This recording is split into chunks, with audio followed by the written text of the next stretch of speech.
and I'll give you the key. It's easy. Just keep on hopping, keep on rocking, and don't start stopping. It's everything you need just to walk the scene. And if you wanna make it big, you give it to me, I'll grace it.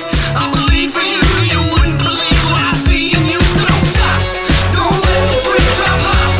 Hold up and make it lovely, make it real, and make it yours. Don't stop.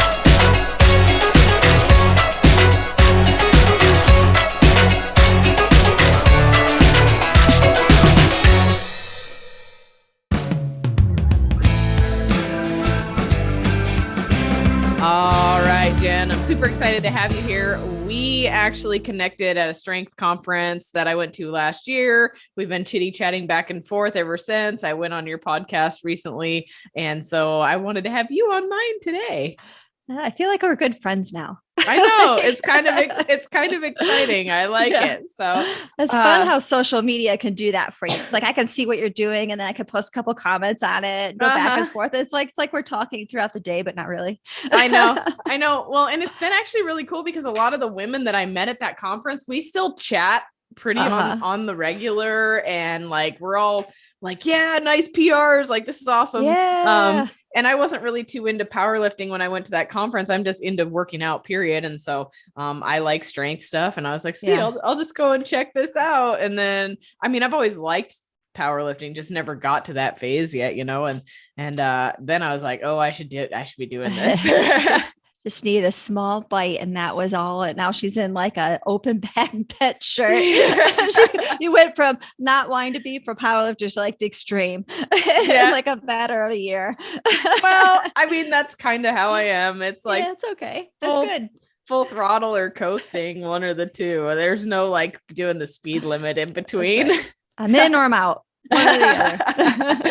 We don't go halfway. One of my clients asked me today, she's like, are you like an all or nothing kind of person? And I was like, oh, I am 100% guilty about that. And I think there's a truth to that too, with people that are like athletes to the core. I think you kind of have to have that in order to be successful in whatever you try to tackle, though. I know. It's like I was doing like a strict curl, and I posted it, and there's actually, I didn't even realize this, there's actually like a Strict Curl Nation organization, and they have events at the Arnold, and they're inviting me to come do that. And I'm like, I could do that. Like, I could totally do that. Let's just add this in too, because it sounds awesome.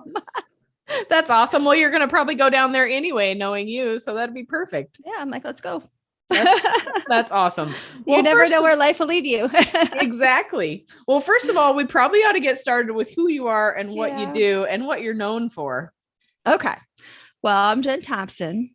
I'm actually a high school teacher. I teach part-time, half days at high school. I taught full days. And then when we decided to bring kids into the mix, I went to half days. I teach high school. This is my 25th year of teaching. So I've been doing it for a while. But I'm probably best known for my bench press. I've won the World Powerlifting Championships 4 times, and I've won the World Bench Press Championships 7 times. And I'm current world record holder with 320 in the 138 pound weight class. So yeah. So what she's saying is she's kind of like a big deal, but she's not saying that. And it was funny because when we met, I didn't realize I was talking to a big deal, and I just did my general thing that I do, which is I'm like the social butterfly, and everybody gives me heck about it. But you and I, we hit it off. We all went to lunch. We're all chatting, and everybody wants their picture with you and stuff. And I'm like, who is this lady? So then I look you up on Instagram, and I'm like, holy crap, I'm hanging out with like the powerlifting celebrity here.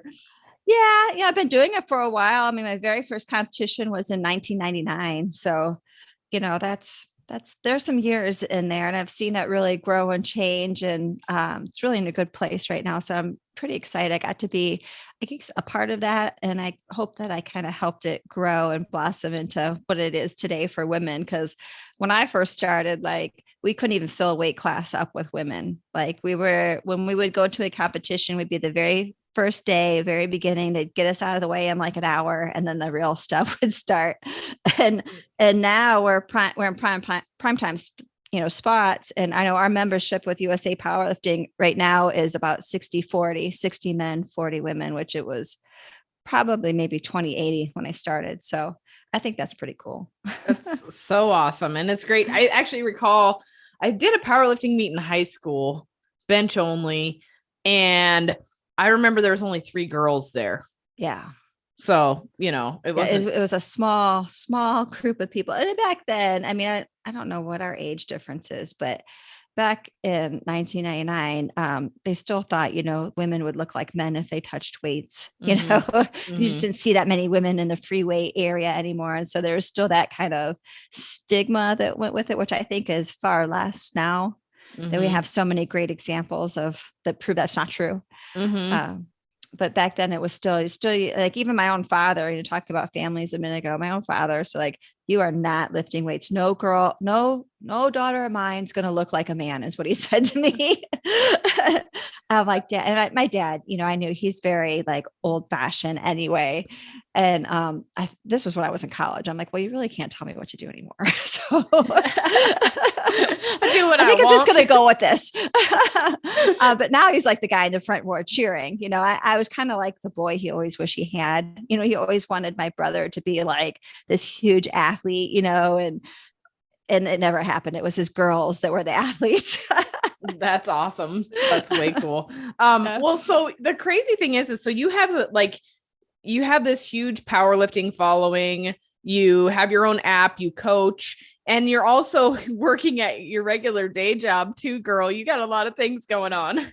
Oh yeah. But it's all like fun things I enjoy doing, like teaching, as much as it is a job and it doesn't pay anything. I enjoy going every day. I really like it, so I it is a job, but, and there's a lot of different hats that I wear, but I feel like I manage it fairly well. And it always is good to have a supportive family. So trying to balance that with training at the level that you're training at, and then having a family and all of that kind of stuff, what does that look like?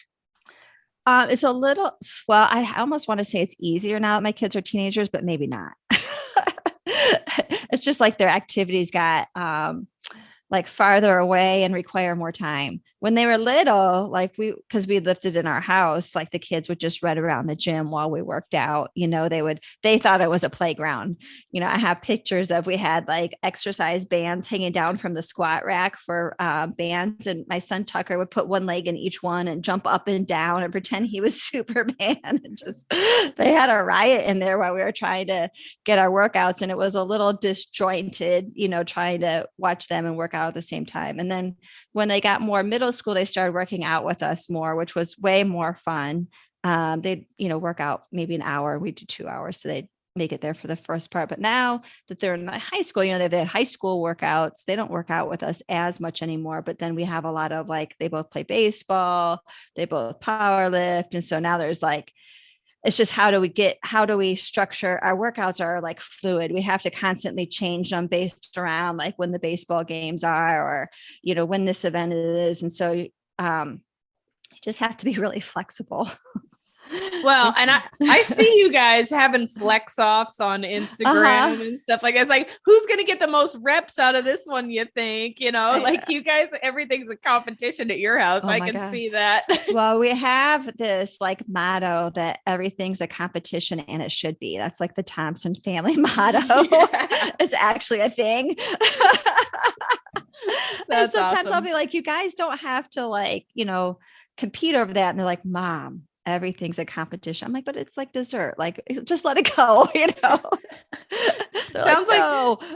Oh my goodness. It sounds like my husband. He's like, does everything have to be a competition to you, or can you just go do it? And I was like, well, I mean, I like to work out, but I just want to compete when I'm working out too. Right. Like I'll go into a workout, like if I'm super tired, like I didn't sleep the night before, and then all these appointments and errands and work and everything. And I know I got to get my training in. I'll go in like to get myself in. I'll be like, okay, I'm just going to go in. I'm just going to get some light set work in, and then that'll be good.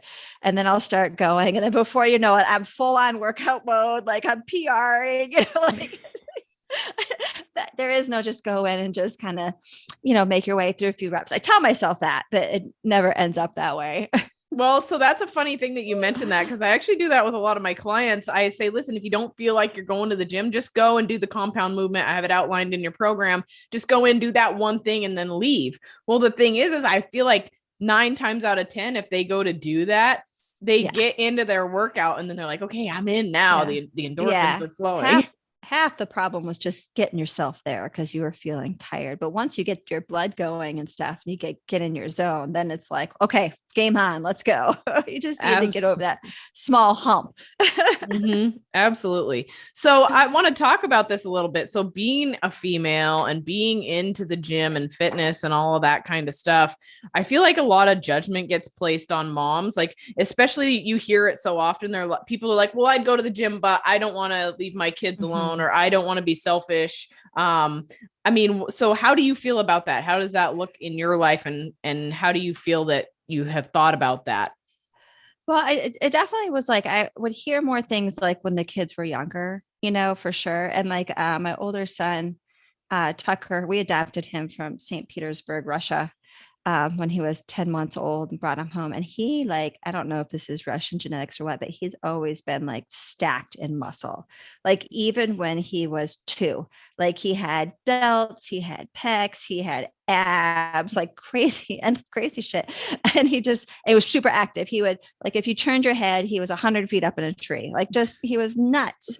But I would hear like mothers make comments about him, like when we were at the community pool, or that, like, I was probably giving my kids steroids or making them work out or giving them too much protein and stuff like that. And I sort of hate myself for doing this, but I would have them wear swim shirts just because I didn't want him to hear them say that. I didn't want him to feel bad. And then eventually, like, he was like, he is an extraordinary kid, and he just doesn't care what people think. And I'm so happy for him. He's like, I don't care. Like, it'll just be sitting there, be flexed, and look at this. So there was a little bit of that. And they weren't like close friends, of course, saying things like that. But in reality, when you really look at what we do, we don't spend it's watching an hour-long show on TV. Instead of doing that, we go to the gym. We used to have some friends, they love to golf. And they're like, I don't understand why you guys go and work out like that. I'm like, I don't understand why you spend 4 hours on a golf course. That is insane amount of time and extremely boring. And and we're only going for an hour and a half, 2 hours, you're going for 4. So I think it's just perspective on some of that things. And so sometimes you just have to set them straight, but in reality, you have to know that you're doing a good job. You're setting a good example for your kids. And I feel like my kids feel like that too. I mean, they go to school at the school I teach at, which is, I think, sometimes hard, but sometimes not so hard too at the same time, because they can hear what the other kids say about me, or if they're upset with me or whatever. Most of them are just scared of me. I don't know why, because I don't feel like I look like I'm a frightening person, but when you put all those accolades, and the stories like grow, like all of a sudden I picked a kid up and I threw him across the room, I'm so strong and stuff like that. It just gets a little crazy and it makes me laugh, but I mean, in the end, you kind of, I think sometimes just have to put on your goggles and just look at what's important and tone out the other stuff. Because in reality, I think most of the time people that say things like that are really just jealous. They're jealous. They don't have the motivation to go do that, or just maybe the self-confidence to go do that, to set that kind of example. I think really it comes down to that, is they're a little bit jealous that you're taking that step in that role, and they're not. So they're going to kind of bring you down by making you feel like you're not spending enough time with your kid. Yeah. And I feel like that has been a pretty common thing that's been brought up, especially with my athletics and stuff like that. And they're, but the thing we have to keep in mind is that what kind of example are we setting for our kids? None of us as a parent want our kid to be a couch potato doing nothing. We want them to be out and doing athletic things and pushing the limits a little bit and getting uncomfortable, because I think that's a really hard thing, right? In life, is trying to get uncomfortable. People are doing it less and less. And because of that, they're not thriving. they're not. And it's, I mean, I get it as a parent, it's hard. You don't ever want your kid to feel heartache or feel bullied or feel put down by people. But you're not doing them any favors by hiding from those things. You know, you got to teach them how to deal with things like that because that's life, right? Mm-hmm. So my kids have had to learn to deal with their mom being this way, you know, being not look, I don't look like the other moms, you know, like I just don't, I don't look anywhere near like the other moms. And they've come to, I think, be more proud of that than be ashamed of it, you know? Yeah. And I would agree with you on that. I mean, it makes me happy now. I used to be so worried about it when my kids were younger, and now I see what they're doing, and I mean, they're thriving, and like, they want to work out. They want to be fit. They want to, I mean, crud, my 15-year-old is counting his food to make sure he gets enough, you know, like everyone's like, oh, are you going to make him orthorexic because you're making him count his food? And I'm like, no, like he wants to understand that he's getting the proper nutrition in. And I don't think that there's anything wrong with that. It's actually amazing, honestly. I mean, because if you look at our society and our kids as a whole, majority of them are overweight or obese and not active. And they really need to start paying more attention to what they're eating. I mean, they're extremely unhealthy with these fast foods and packaged foods and things like that. And, you know, one thing I've always wanted to do with my kids, I don't want to not let them have things, but understand how to do things in moderation. You know, so we have Oreo cookies in our cupboard, you know, we have some sugar cereal, but I've taught them, like, you have to eat the good stuff first. And then if you want a little bit of the bad stuff, it's okay. You know, make sure that you're getting the good stuff in. And they're very aware of that. And they also have learned, as they've gotten older, understanding that their performance depends on how they eat. So if they want to perform really well in the baseball game that we got going on, they're going to make sure they get their nutrition in for that. If they want to do really well on the powerlifting meet coming up, like, they're focused in on their protein. And then afterwards they take a break, you know, probably don't eat so good for a while, but then when they start getting back amped up into something, they know how to do it. Absolutely. I love that. My son the other day, actually, he got himself some cereal, but then he dumped like egg whites and stuff into it too. And he's like, no, really? He's like, it doesn't taste bad at all. And he's like, that way I got protein in with the sugar anyway. So I was like, okay, sounds good. Whatever you want to do. So cool. I mean, so yeah. Well, it's like, right, just tonight, like, my kids, they're in their playoffs for their varsity high school baseball. And so, like, on days they don't have games, I'll get a text from my son Brody.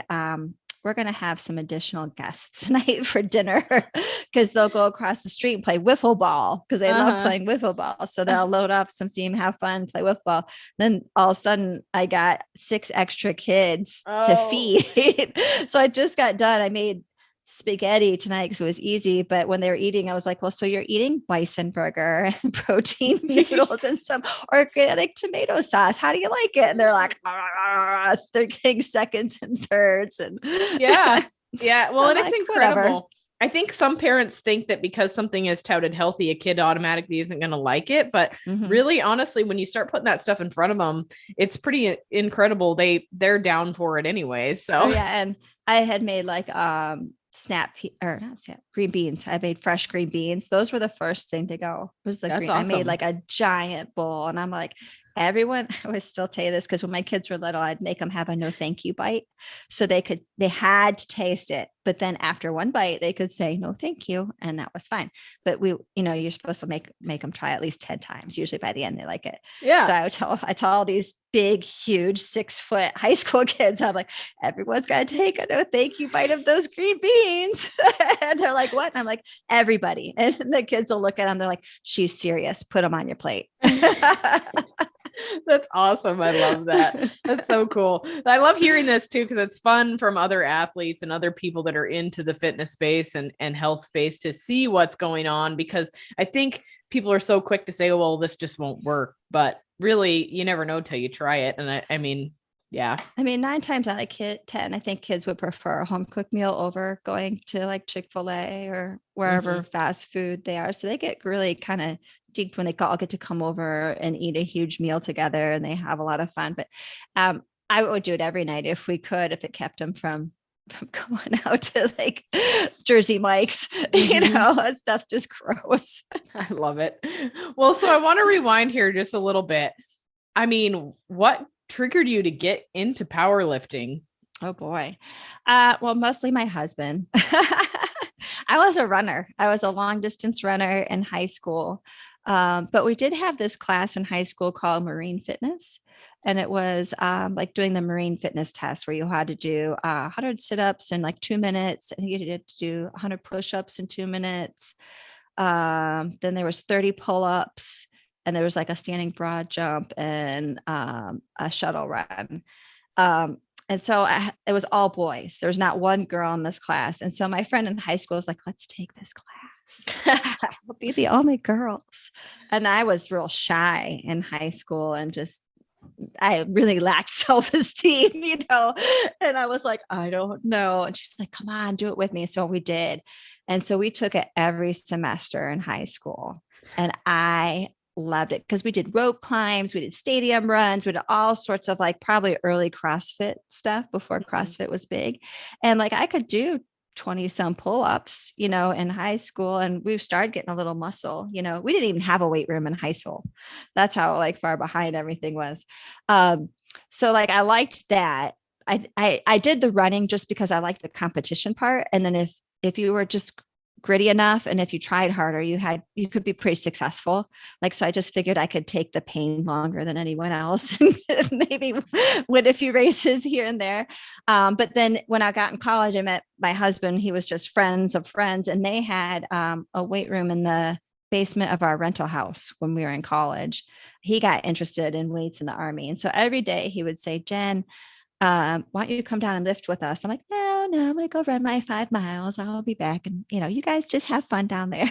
Like it was all boys and college kids. And every day, big Jen, come on and lift with us. And I'm like, well, one day I said yes. And that was it. And then you were super buff because you were training with the boys only, right? Right. And Donovan told me that if I bench pressed, because I never had boobs, he said, if you bench press, you'll get cleavage and bigger boobs. So then you're like, okay, I'll give it a day. try. My mom used to tell me avocados gave you big boobs. So I ate lots of avocados and that did not work. Oh my gosh. So bench press and avocados. It was perfect. bench presses. They're kind of firm, but have, a nice cleavage. I can make a move now. I can bounce on the music. It's great. There's the secret right now. There, like now, everybody, you have heard it. That is the secret. It is just bench pressing and avocados. That's it. Bench pressing avocados. So give you something if you got nothing. So when did you decide you wanted to compete? Well, I knew like I was getting strong because I was working out with all guys. There weren't any girls. And I was getting to where like I was doing what some of the guys were doing. They had to take off less and less weight for me. And I was, I could tell my biceps were getting toned. I was getting the chest, I was like, I could see my body taking shape because I was just like a stick-like girl. Like I was just a small, tiny, no shape, just skinny. Runner girl. So I was really liking that. And at the time, like fitness was huge. Like they had bodybuilding, which I just didn't want to because you saw all those humongous women that didn't look like women, so, and there wasn't the internet. It was just what you saw on TV and a magazine. So it probably wasn't a fair representation of the sport, but it's what you saw. So I knew I didn't, and I was shy too. So I didn't want to get on stage in a bikini in front of somebody. And then the fitness, I thought was appealing, but I have no skill at all. And you have to have like a skill, whether it's like acrobatics or something like that. I can somersault. That's it. And so the whole time I'm like, I'm getting this strength. I'm getting strong. I just did not know like you could do anything with it. Like those two sports just didn't fit for me. And so Donovan and I ended up getting married. We went to Venice Beach for our honeymoon and they had a bench press competition on Venice Beach, like in the open area there. And I was like, oh, I didn't know they did this, And so we watched it and then we went up and talked to a couple of guys. And again, the internet was around, but like you didn't use it a lot because it took you like 8 minutes to load a page. No one knew anything. You got all your information from newspapers and magazines. So they were like, you got to get in the back of this magazine and they list all the competitions and then you just got to sign up and go to one. So I was like, okay. And so there was like everything, there's 8 million federations for one sport. So one was called USA Powerlifting. I'm like, well, that makes sense. it sounds like it's the country sport because it says USA Powerlifting. So I'll just choose that one. And like, I think it was probably about a year later, I did my first one. It was in like a high school gym, and boy, was it a mess. I like almost bombed out of my squats. I think it was like 186 pounds. I like the first one I cut real high. The second one I fell backwards into the spotter. And then I think the third one, they just gave it to me. I don't think I actually got it. They don't consolation prize. I think it was a consolation prize for sure. And then like I benched like, I don't know, 205. And people were like, what? Holy cow. And then I learned how to deadlift like the night before. And I deadlifted like 305. And I have pictures of it. I'm in like basketball shoes deadlifting. It's so funny. Wow. That's awesome. But like you said, I met a bunch of really cool people like that were way into the sport, and they were totally helping me and saying, you should do this now. And you just broke the American record in the bench press. Where'd you come from? Now you need to do this and do that. And so it just kind of started. 1 year later I was at the World Championships. I took third, Wow. And I had no idea it was that strong. I mean, I knew it was getting strong, but like I had nothing to compare it to. And then it was only up from there, right? Oh yeah. Like every year I just got a little stronger, a little smarter, like in the beginning, like I had no idea about nutrition and diet and, that you really need to get good sleep, like I was just, we would, go out and party all night. And the next day we would get a workout in, like stuff like that. It's just dumb, but what do we know? Nothing. Well, so going back to that, what are some of the biggest lessons that you've learned along this journey? Things that you didn't think mattered when you started, but now you realize they are huge factors in your overall performance.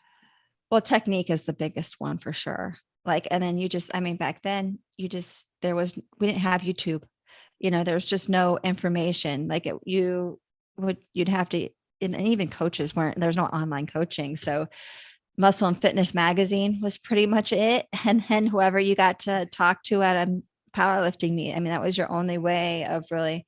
So a lot of it, we just sort of figured out on our own through a lot of trial and error. Mm-hmm. But like the bench was something like just that we always loved because it was like a measure of strength back then. If you were to walk up to someone and say this person's strong, you would say, well, how much do they bench? Like that was like the measure of strength. So like we spent a lot of time benching. Well, so it's funny you say that because when I was a bodybuilder, everybody asked me how much I benched. And I was like, hey bro, I don't bench press. I don't know what you're talking about. Like, I don't even know. I couldn't even tell you. Like the first time I actually even benched was at that conference last year in like, probably like 9 years. Like that was the first time, and here Isabel, she's also like well-known in the power. She's telling me what to do. And I'm like, wait, I don't bench press. She's like, what do you lift normally? I'm like, I don't bench press, you guys. Next thing you know, they've got me jammed into a bench shirt and I'm benching. I was benching. It is funny because I just did this post, with Squat University, and some of the comments just cracked me up. And so like this bodybuilder was on there commenting. He's like, this is clearly just for power. How would you set up for bodybuilding with this? I'm like, if you're a bodybuilder, why are you even doing this? Like, what should not be in your routine at all. If you're a bodybuilder, there's much better ways to build up your pecs. It just cracks me up that people, the goofy shit they say on there. Well, and that's always fun as a female, or, I've noticed that, you'll be benching something and like we were doing some board work and somebody's like, oh, not one rep even happened. And it's like, well, clearly you don't know how this works, buddy. Like, I don't know what to tell you. And then like when you get a bench arch, they're like, oh, that's not safe to have your lower back off the bench. You're going to hurt your back. Your grip's too wide. You're going to hurt your shoulders. I'm like, okay, buddy. It's like, well, do you know who you're talking to here? You're like, you know what I would love? Like every time someone comments something, it said their age next to their handle. Like, because I really feel like it's like, I'm like, is this like a really old person or is this like a 12-year-old that's arguing with me? I know. Well, the one that really gets me is I get all the flack. I mean, I have an extreme bench arch for multiple reasons, but I get all this flack and I from my bench arch, which is beautiful in the powerlifting world. Right. Yeah. But then I have the worst deadlift on the planet. I'm working on it and nobody says a word about that. It's okay, that's fine. Oh, if you're sumo, you're cheating. That's about all they're gonna say. Yep. So anyway, that's funny. But One of my kids came up to me, and do you know who Chris Bumstead is? yeah. You know, he's the number one bodybuilder probably right now. Yeah. He said, Mrs. Thompson, Chris Bumstead said sumo deadlifting is cheating. I'm like, he's a bodybuilder. Why are you listening to what he says? Like, he's know nothing about deadlifting. He's not deadlifting. Why are you using him as a measure of expertise here? He doesn't know anything about powerlifting. Oh, funny. Well, anyway, we got off on a tangent there, but back to which is easy to do, right? But back to like, so out of all of the things that you learned, what are some of the most important ones? Like for powerlifting, like depending on your weight class you're in, you might end up doing some dieting to be down in a weight class.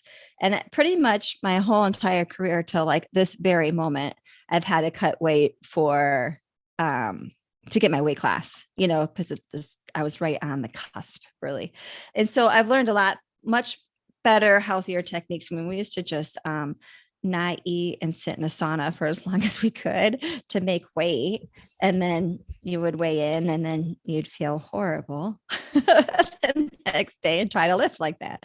So clearly that is not a healthy way to cut weight and move in, you know, wetsuits, you know, saunas, whirlpools, things like that. So we did a lot of unhealthy probably things now, but that definitely was a no. We definitely learned, because a lot of the meets were international, we learned how to travel better. And that was a big learning curve too, with as far as like how to get your sleep on track, how to eat, bring food with you. So you eat your food, not their food. And just the time change. And so being a better traveler helped me much better at Worlds. But sleep is probably the number one thing, I think. I learned that I'm a napper.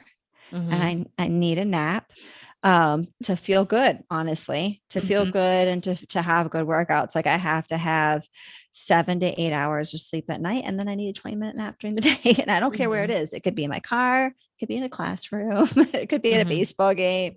It doesn't matter. I get it in. But I think it's one of the reasons, the nutrition and the sleep is one of the reasons that I'm still competitive at 48 years old. You know, absolutely. And that's what I was going to bring up. I mean, well, we all know now sleep, or some of us anyways, are smart enough to understand that sleep is a huge factor. And I mean, that sleep when you're dead or grind, and who cares how much sleep you get, just so you get up and get your workout in, is actually totally bunk, because if you don't get deep sleep, you can't recover, and then you're not making gains. But you said something about your age there and stuff. You're still setting world records at 48 years old. Like it 40. Just keeps getting better. I'll be 49 next month.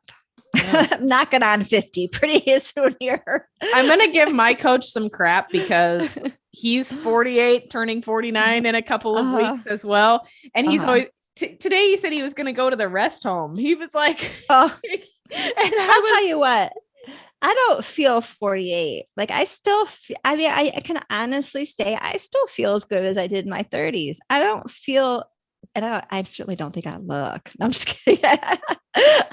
But I look at some other women my age, I'm like, wow. Exactly. And that's the thing, that the blessing with fitness and keeping active and doing all the things that we do is it helps your longevity out immensely. Yeah, for sure.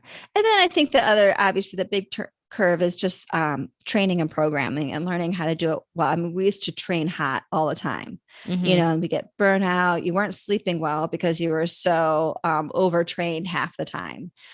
So, I mean, that's probably, I mean, technique, form, and then I would say programming really has been the top two things that we've done. And really our programming's always been different. I've always trained almost quasi like a bodybuilder. A lot of people have confused, and now they actually have a name for it, Power Build. But I'm really upset I didn't coin that back in 1990s because I was power building. I just didn't know to call it that. But we rely, so I mean, we focus on the big lifts, but we really rely a lot on the accessories, mostly because I find that fun. But when you're building up pieces of the bigger lift and you're making your entire body strong, not just the squat, bench, deadlift. I mean, you don't use a lot of shoulders in powerlifting, but I work out my shoulders, you know, and it doesn't matter to me. I want to look good. I want to look symmetrical, which is kind of why I got in the first place, but be super strong at the same time. So we've been doing a lot of, you know, we don't squat we squat, bench, and deadlift one time a week. Mhm. And all the rest of it is a building up accessories run. And I think that's too why we can train at kind of a high level compared to other ones, like train really heavy weight for probably longer periods of time, because like, you're doing a lockout with heavy weight. So you're only doing part of the rep, or you're doing, like a rack pull or things like that. So mostly I've done it just because I need variety, and I need ever changing things. I need motivation. I can't just go do the same thing every day, but I think in the end, when you start looking at some of these more progressive programs, they're starting to catch on that accessories really are the key. Yeah, no, it's a huge, huge piece of the puzzle. And then not overtraining, like you said. I mean, some people have this more is more mentality, right? And that kills your progress 100%, I think. Yeah, for a long time, like we just started taking more rest and more rest. And ironically, we were getting stronger and stronger every time we were taking a little more rest. And then, even though we work out for 2 hours, I rest a lot between my sets. I take good bit of break so that I can like power through a set, and then I let my body relax and recover. And then I go to another one. So they're long, but they're mostly long because we're making sure that we're fully recovered before we hit this next set. And then we're doing 2 workouts on, 2 workouts off constantly on an 8-day cycle.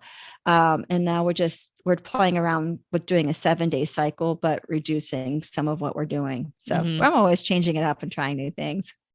So tell us about how your app works and stuff then, because I know you have that stuff going on, and that could be something of interest to the audience as well. Oh yeah. Well, I love the app because it's actually, we're having our 1-year anniversary right now. It's been out for 1 year now. And boy, they've made some really fun, awesome, exciting changes to the app. It's constantly adding more new features to it. And I myself am not like a real tech savvy person. And so if I can do it, I figure most people can do it, because things are not intuitive to this girl right here when I do things like that. So it's got like 9 programs on there. So, one will fit you, I'm sure.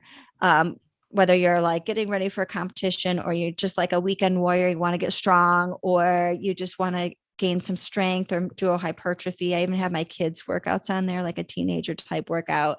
I have some shorter workouts if you want to just work one particular weakness. But anyway, you can pick one, and then you just add it to the calendar, and you can add it day by day, which is what I do, because I don't always lift on the same days all the time. So every day you work out, you just click that day, and it loads all your exercises for you and what your reps should be, and then gives you an idea of the weight. And then each exercise has a video, because I feel like most people don't do the exercises right. And if you're not doing it right, well, then you're really wasting a lot of time. You're not hitting the muscles that you're intending to get strong. So that was super important to me, was to have short, quick instructional videos to make sure that they're doing it in the correct way. And then of course, if you're like a data person, it's cool because like you can look and see what was my heaviest squat ever, what was my heaviest double, have I done this double before? And so it gives you all sorts of data and statistics. But one thing I like too is the readiness one, because I think is important, like where you're doing like a little checklist, like, are you recovering? Because you may need to add in an extra day, or you may need to add more carbs into your diet or something if you're not recovering and not sleeping well. So it makes you think about those things every time you get in there and do that, which is something, I would just sort of did intuitively, but I find now that I have the app and it makes me look at them, I'm a little bit more focused and thinking more towards, am I resting? Am I recovering? Am I getting ready? Because again, too, like that's where injury comes to play, right? When you are cooked, you're overdone, you've pushed yourself too far, your body is just tired. And then you're trying to ask more and more and more out of it. That's when you pull a muscle or something goes wrong. So, when we were talking about rest, that's another thing for sure. So, and it's not very expensive. It's just $29 a month. Yeah. But you can do it for $1 right now. Oh, well, how do they find try? How do my listeners find that then? Well, it's all over my social media, but I have a website. It's 132poundsofpower.com, because that used to be my weight class when I first started. It was 132. So my husband made me a website way back when the internet was starting to get big. So far, mostly so my family could keep up with what I was doing, because we didn't live next to them. So, but anyway, I put everything on there. So you can go on there and see it, or on any of my social media, I have Linktree and stuff like that. But I've loved it because I think a lot of people, this is basically, I do a lot of seminars. I don't necessarily coach a lot of people one-on-one. I help coach those who have my app. We have a little community that we all belong to, and I give advice and things like that. But I feel like most people don't work out as hard as they should. Like they think they're working out hard, but they're not. Mm-hmm. Like there's that extra gear that you can push yourself to. And so usually the comments I get on my app in the very beginning, they're like, this is kind of hard. But then like 4 weeks later, they're like, I'm hitting PRs and I'm so strong. This is great. Yeah. So I'm like, hang in there.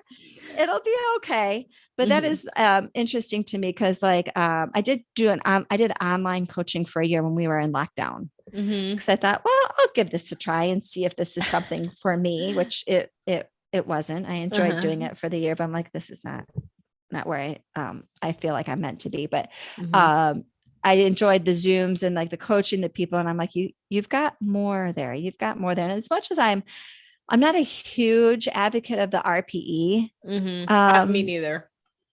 But I can see where if you're just thinking about, not that you should share it with anyone. And I realize it's supposed to be a coaching thing, but like, if they think they're like an RP of 8, I'm like, that's like a 5, dude. You got more. There is a couple ways you could use it. Like I don't use it myself, but for other people, I guess it is like a little bit of a way to say like, you need to push harder. Although I think you could just say you need to push harder instead of saying go 9. Or how about reps in reserve? Yeah. It's like, I was doing some reps in reserve training for a while there. And I'm like, really, how many reps did I actually have in reserve? I don't know. I didn't go there. Like, so I feel like it's so subjective, and it really makes me chuckle when people like, they'll post like a PR lift, they're struggling the whole way. And they're like, RPE 7, baby. I'm like, dude, that was not a 7. That was a grind. That was a grind. I do find it a little bit funny.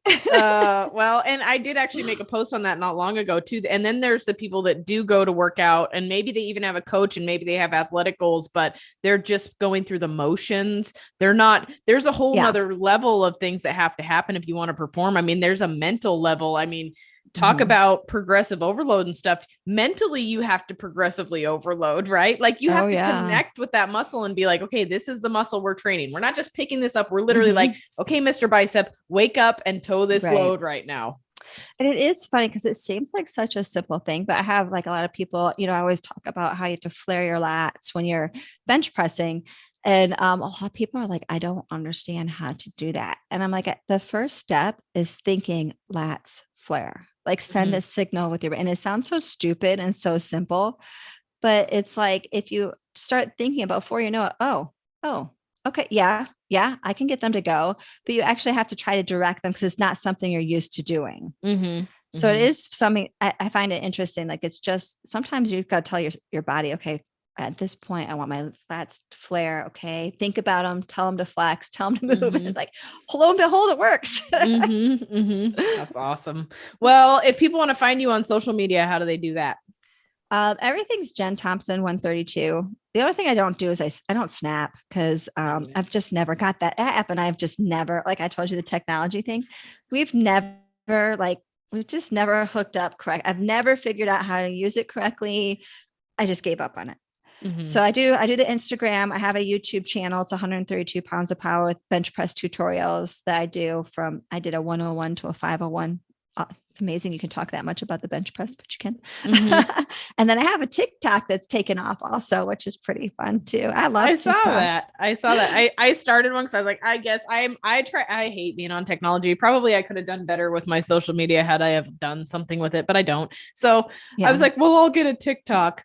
I can't figure out how to use it. So don't find me on TikTok if you're looking like it's not good. It's not pretty at all. So the TikTok is like an interesting thing. Cause like, I feel like most of them just want to watch something funny or entertaining. It's not really like, I don't know how many people really use it for something informational. Cause like anytime I post like an informational post, it's like, but But then if I post a big lift, it's like goes crazy. Dude, yeah, I notice when I equip lift and I'm pushing some serious weight, that's when it's like ding ding ding, you know, like and it's goes interesting crazy. if you can just post something somewhat controversial, whether it's the bench arch or whatever. Like if you can get people like commenting back and forth and they get angry and they get in fights in the comments, but all it does is make your video go up, up, up, up, up. So once I stopped being offended that people were like saying negative things, I'm like, oh, this is making me money. Keep talking, say something else. Oh my goodness. I've been saying that same exact thing to my coach and some of my teammates because they'll get on there and they'll start like get mad defending me. Yeah. And I was like, keep it coming, baby. Keep it Let's coming. Let's go. Once you get that understanding, then it's like, okay. But like if before that, I was like, why these people are so effing mean? I don't think I'm going to stay on this app. Yeah. But then you kind of sort of see the hilarity of it all. And I'm like, whatever, this is great. Well, it has been so awesome chatting with you about all the things, and people should go follow you because you guys are funny. I love seeing what you have, and everything on your stuff is positive. Like there's no crazy. We're not doing any fitness Instagram crap here. Like this is good stuff, good wholehearted fitness fun. I do love when I get comments back. They're like, I tried this and it worked, or this was great, or thanks for sharing that. And I just feel like, you know, that's just my piece of giving back to growing women's strength sports, you know, and it's just fun. It's not a job. It's not something I'm trying to make money off of really. It's just something that's fun to do. So if there are females listening to this podcast and they've been thinking about getting in the gym, do you have any words of advice for them? Well, I guess it kind of depends on your personality a little bit, but the resources that are available now are like huge, right? So you could definitely, if you wanted to hire a coach, you could, but odds are like, if you just go up to the biggest guy in the gym and say, hey, can you help me with that? They're totally going to do it. Like, that's what I do. When I go in the gym, I find the biggest, scariest dude. I'm like, can you spot me? And he's like, yeah, I got you. You know, they're the nicest guys. They're excited about what they're doing and they're happy to share with you. So go find people that look like they know what they're doing. Don't be intimidated by them. Their odds are they're going to be happy to talk about their most favorite subject. I agree. People get so intimidated when they're getting into the gym. And I'm like, most of the people there, they want to help. They seriously do. They're like passionate about it. This is their zone. They love it. There's something they're passionate about, you know, and they're happy to share it with people. So don't be afraid. And no one's going to judge you. Like, unless you're doing like a quarter squat, you might get judged, but or the leg press that has like 17 plates on it. And then you only let it down like 3 inches. Then I might judge you.